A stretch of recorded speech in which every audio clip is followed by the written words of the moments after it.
brand new episode of Law and Batting Order. I'm your host, Tony Costas. Here are some quick hits from the past week. The NBA Finals are underway, and this has been a very exciting matchup thus far. In Game 1, the Thunder struck down the Heat 105-94, but in Game 2, LeBron James and the Heat came in with an edge and succeeded. Players like Shane Battier, Dwayne Wade, and even LeBron came through in the clutch late in the fourth quarter as they defeated the Thunder 196. At the time this was filmed, the Heat and the Thunder will take Game 3 into Miami with a one-game tie. I am what you call a baseball buff, and I am a real sucker for no-hitters. But when a pitcher comes out and pitches a perfect game, that is even more exciting. On Wednesday, San Francisco Giants pitcher Matt Cain threw the 22nd perfect game in Major League Baseball history. What made this event even more special is that Cain is the first pitcher in San Francisco Giants history to throw a perfect game. Cain, who threw the perfect game against the Houston Astros, was a topic of intense discussion this offseason when the Giants offered him a 6-year, $127 million deal. But Cain has spoken loud and clear by not only adding this event to his pitching resume, but by also sitting second in the league in ERA and fourth in the league with 8 wins, making him a potential candidate in this year's Cy Young race. The Stanley Cup Finals have ended, and there are new kings in the sport of hockey. On Monday, the Los Angeles Kings won the Stanley Cup Finals Series 4-2, making this their first Stanley Cup win in franchise history. Game 6 was perhaps the most exciting game of this series, as the Kings scored 3 times off the Devils in the first period during the Devils' power play. Jonathan Quick was named the series MVP, but more importantly, the City of Angels is basking in the glory of this win. Today's Order in the Court will be discussing social media policies in Major League sports. Social media such as Facebook and Twitter have evolved the way we have communicated with each other. This has especially been the case in sports as athletes, leagues, and teams have used social media to interact with fans. However, various sports leagues have implemented social media policies that raise concerns about whether or not they are too restrictive. Perhaps the bigger concern is if these social media policies inhibit players' First Amendment rights. To answer this question and more, I have the privilege of interviewing Dr. Paul Levinson, who is a professor of communication and media studies at Fordham University. He was my mentor for a semester while I was at Fordham during my senior year. He is the author of many books, including The Plot to Save Socrates, New Media, and The Soft Edge. He's a musician, he's a comedian, he is a jack of all trades. Dr. Levinson, welcome to the program. How are you? Hey, Tony, great to be here. And you actually taught me everything I know. So. I'm glad. And I mean, for a 21-year-old, it wasn't that bad, right? You were great. Yeah. Well, anyway, let's get going here. Your academic studies have been focused on communications, more specifically media that are constantly evolving. You stress that idea in your book, New Media, when you talk about how newer media like Facebook and Twitter have come about and have somewhat replaced older media. How essential are new media like social media to our everyday lifestyle? I think they become absolutely essential. And the reason is human beings inherently always want to communicate. It's as natural and essential to our lives as air and water and food. In fact, Arthur C. Clarke, the great science fiction writer, used to love citing a study which really did take place in the 1960s. It's been repeated many times, which shows that people can go longer without food and water and with no ill effects on them than they can without information. If you lock someone in a sensory deprivation chamber and deprive them from all information, pretty soon they start having psychotic episodes. And you can go much longer without food and even water. Now, obviously, nobody wants to perform those kinds of experiments. Right. But the point is, communication is something that's intrinsic to our being human. And so when you have a social medium like Twitter or Facebook, which allows us to constantly keep in touch with people and information that we need to be in touch with, it becomes very, very basic. I'm up here on Cape Cod enjoying a month of vacation, but for me, a vacation is never just totally being away from my work because I love my work. So it seems natural to me that I would be working as well as being on vacation. And every year when we come up here and, I have to spend a few minutes and set up my computer and or even just a laptop. And of course, I have a smartphone. But, there's always like a slight twinge that I have. If this isn't going to connect well, what will I do? Years ago, before even laptops, I used to bring up my, old desktop computer. In those days, it really did happen once in a while that I couldn't log on and sign on for a couple of days. Someone from the phone company had to come down to our cottage and make sure all the connections were correct. And so that really taught me how crucial it was to be in touch. And nowadays, that's even more the case. What smartphones have done is they enable us, wherever we may be, wherever we may go, to be in touch with everything that we want to, be in touch with all the people in the world. The other day, as I mentioned to you, I took a train into New York City. I felt like a tourist almost to do an interview with Steve Adubato on One-on-One at WNET. And, of course, I had my smartphone, and therefore I didn't feel out of touch with anything. And so, to get back to your original question, these media are essential, and they evolved for a reason. We created them for a reason, and that reason was that we wanted to be more fully in touch with the people and things that mattered to us. It wasn't good enough, say, circa 2000. Or even 2002, right. To go back to our home or go back to our office to be in touch with someone. We wanted to do that wherever we happen to be, and that's why these media are so crucial. Right, right. So when you think of new media, you think words, communication, and then the term free speech comes up. How does the First Amendment right of free speech apply to new media? Well, at least to me, and unfortunately not to everyone, including, for example, Mayor Bloomberg here in New York, the First Amendment is crystal clear. I mean, it couldn't be much more obvious than Congress shall make no law abridging freedom of speech or the press. I mean, no law means no law. And so it doesn't matter whether you are talking in person, whether you're talking on the radio, whether you're talking through Skype, as you and I are now talking, whether you're doing it through text, which is a form of talking. It's clearly a form of either press or speech.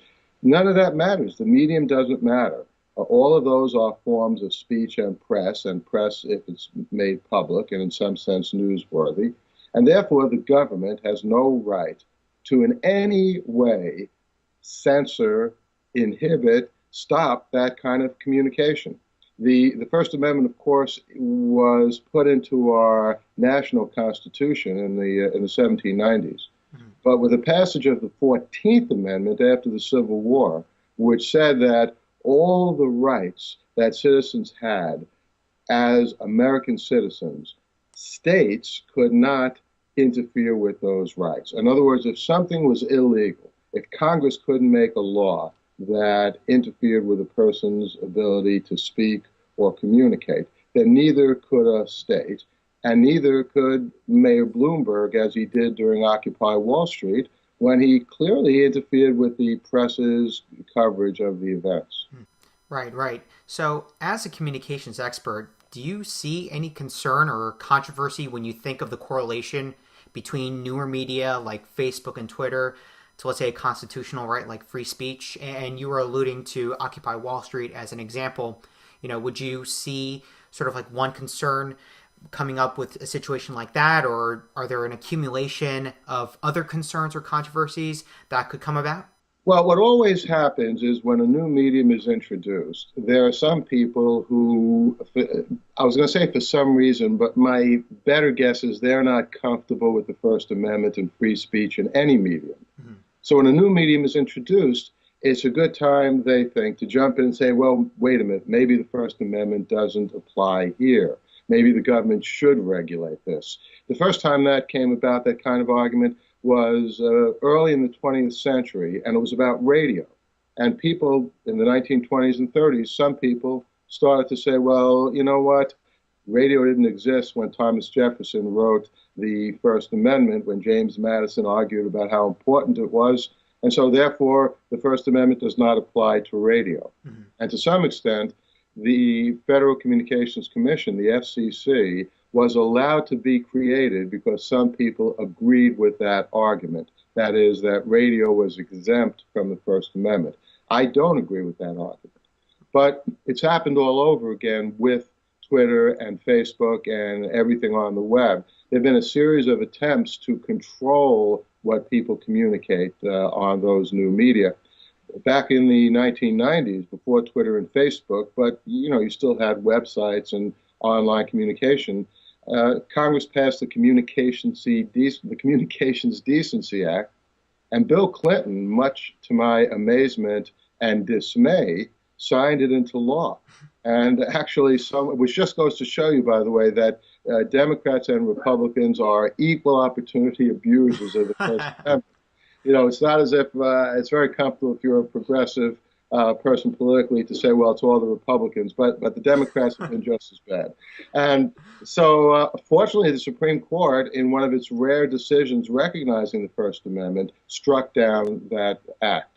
But even the SOPA bill, the Stop Online Piracy Act, which was looming large at the end of 2011, would have allowed the government to go after, say, Twitter, if somebody had put something on Twitter that was a violation of someone else's copyright. Now, I'm a great believer in respecting copyright, but I'm not a great believer in punishing a system like Twitter, which can't possibly know what everybody has on its pages if someone violates someone else's copyright. But fortunately, that bill was never brought to fruition. Right.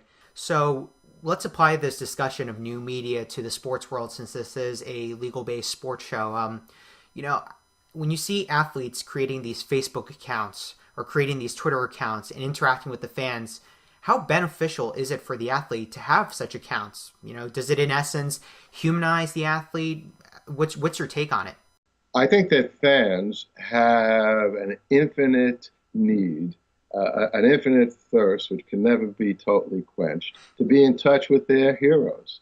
And, I remember when I was a kid, wow, if I could have had any communication with Mickey Mantle, White, wow, I would have done anything. The best I could do is, all right, I got a pretty good seat in the bleachers. I'll wave to Mickey.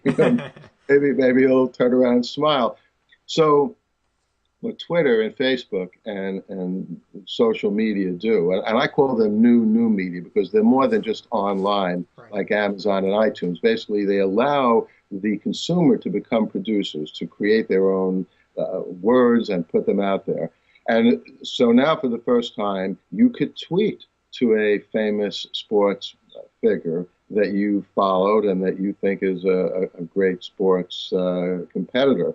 And I think that is a great advantage to the whole sporting event because it opens up these avenues of communication.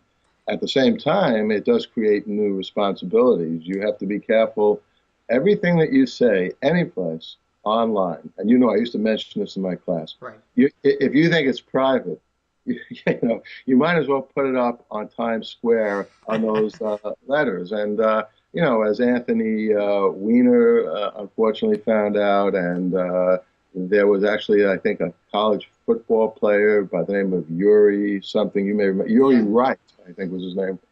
And he tweeted some stuff. It wasn't even that horrible. It was basically locker room talk. But when it's tweeted, it's not only seen by everyone and their grandmother, it could be seen by your grandmother and anyone and everyone in the world. And so that does carry a great additional responsibility. Yeah.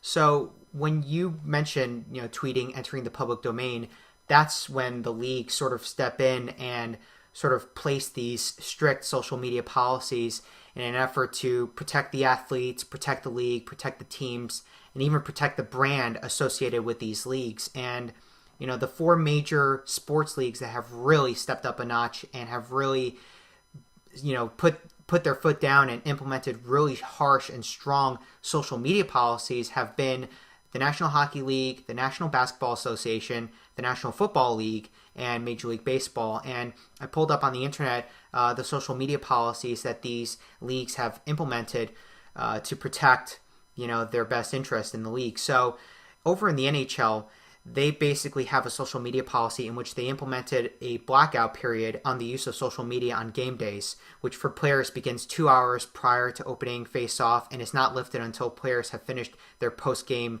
media obligations. And the new media policy makes it clear that players and club personnel will be held responsible for their social communication in the same manner in which they are held responsible for other forms of public communication.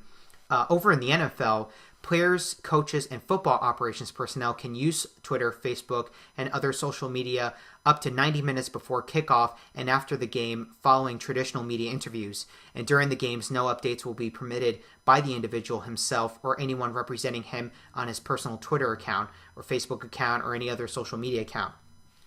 And then over in the NBA basically bans cell phones, PDAs, and other electronic devices used to access Twitter, Facebook, and other social media sites during the game. And by during the game, they mean up to 45 minutes before the opening tip and ending after the post-game locker room is open to the media, and coaches and players have first fulfilled their obligation to be available to media attending the game. And then over in Major League Baseball, they actually implemented a brand new social media policy right after their collective bargaining agreement was signed a few months ago. And basically, some of the restrictions include that players can't make what can be construed as an official club statement or league statement without permission.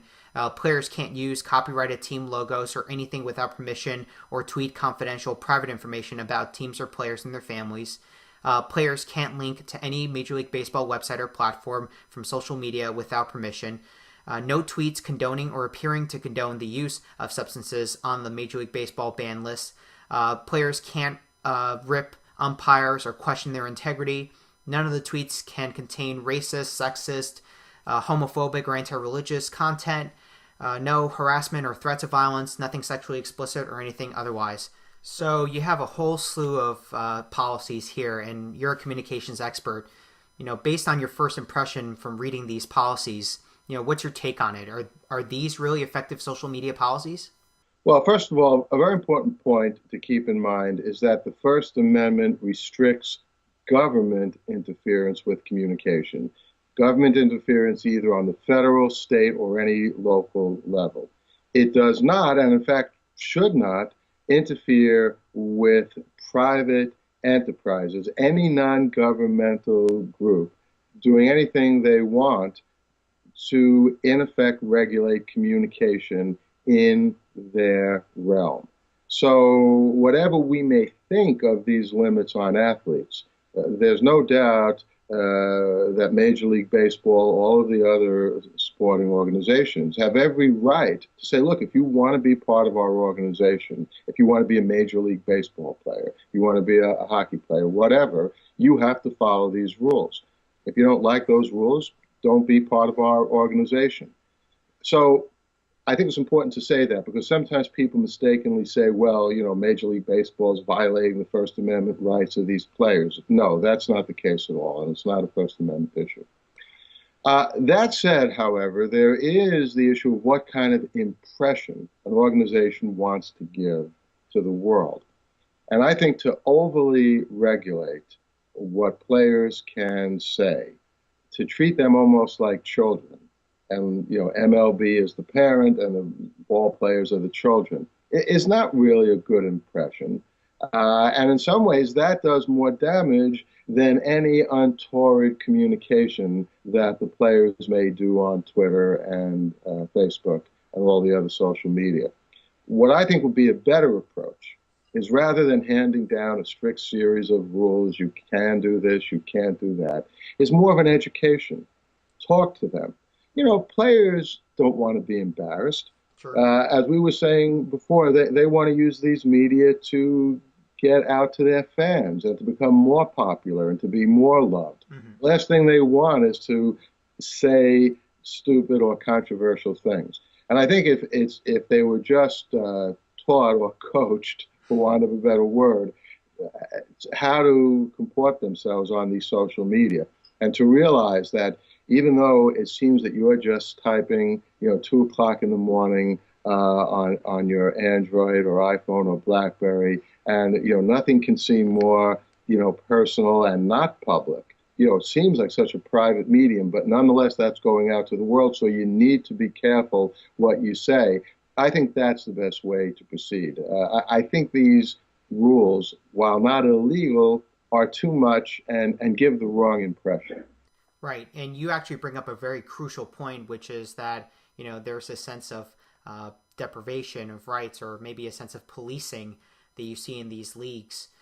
So when you weigh that and that consequence, the sense of policing that these leagues have imposed in these social media policies against these athletes, do you think then these policies that the league imposed deprive players of their right to say whatever they want on the public domain? Or do you think this is expected in this first round of policies? And would you expect an evolution of these policies as time progresses? Well, two things. To get to the second point first, I do think that as time evolves and society gets more comfortable with social media, the way to control things that we wouldn't want to see on social media will become much less harsh, much less obvious, and will become part of our social behavior. Just like, no one needs to tell someone, let's say you're standing online in a supermarket, Mm-hmm. and you get a call on your phone, and you would talk in a quiet tone of voice. No one needs to be told, don't talk, at the top of your vocal range so that everyone's eardrums are splitting. I mean, these are just like common sense things.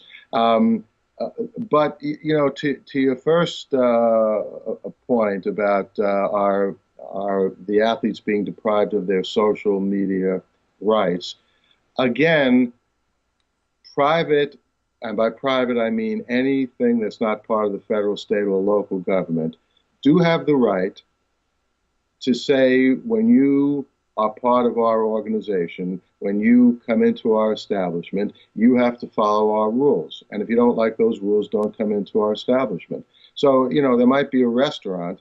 My wife and I used to notice years ago when we first had kids that every once in a while we'd want to go to a restaurant and it would say something like, no children in the restaurant. Right. And you know what? So my wife and I would look at each other and say, so, hey, you know what? We're going to take our business elsewhere. Right. That restaurant had every right to do that. I have every right to say, hey, I'm not going to spend a penny of my money if you're going to be this hostile to kids. Grow up. Kids are part of life.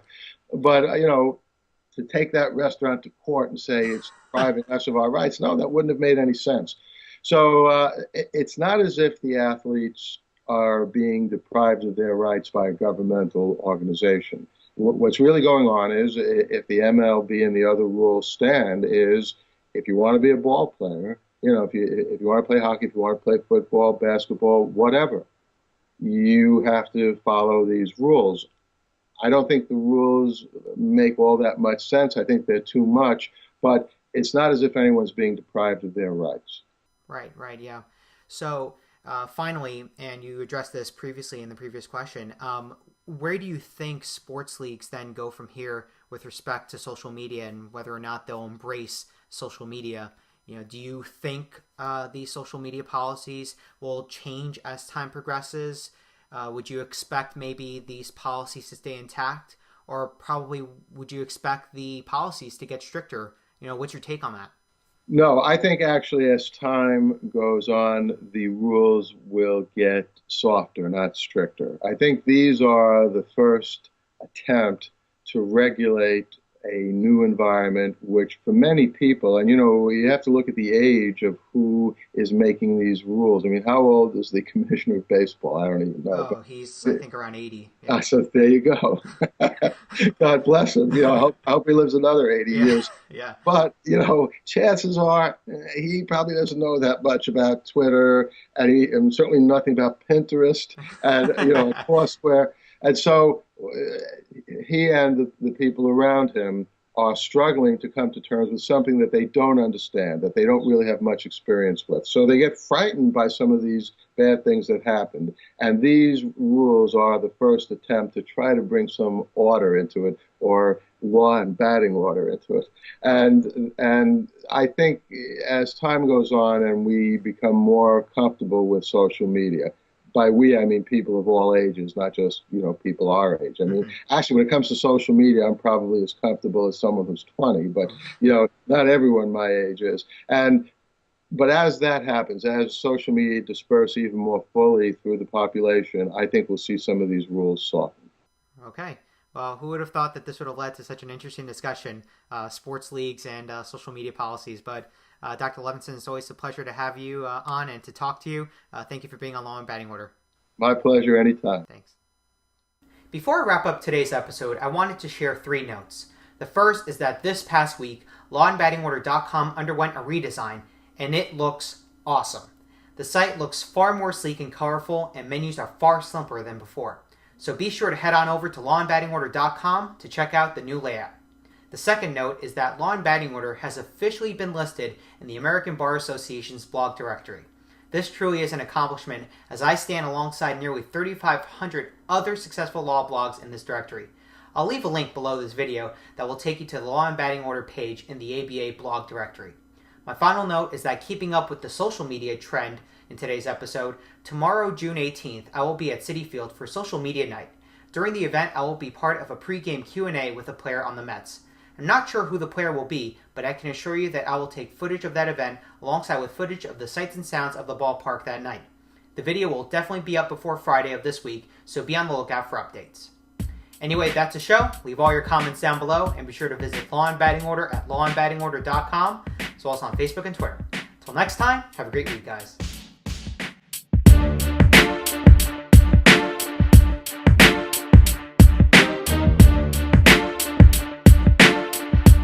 But when a pitcher comes out and pitches a perfect game, that is even more exciting. On Wednesday, San Francisco Giants pitcher Matt Cain threw the 22nd perfect game in Major League Baseball history. What made this event even more special is that Cain is the first pitcher in San Francisco Giants history to throw a perfect game. Cain, who threw the perfect game against the Houston Astros, was a topic of intense discussion this offseason when the Giants offered him a 6-year, $127 million deal. But Cain has spoken loud and clear by not only adding this event to his pitching resume, but by also sitting second in the league in ERA and fourth in the league with 8 wins, making him a potential candidate in this year's Cy Young race. The Stanley Cup Finals have ended, and there are new kings in the sport of hockey. On Monday, the Los Angeles Kings won the Stanley Cup Finals series 4-2, making this their first Stanley Cup win in franchise history. Game 6 was perhaps the most exciting game of this series, as the Kings scored 3 times off the Devils in the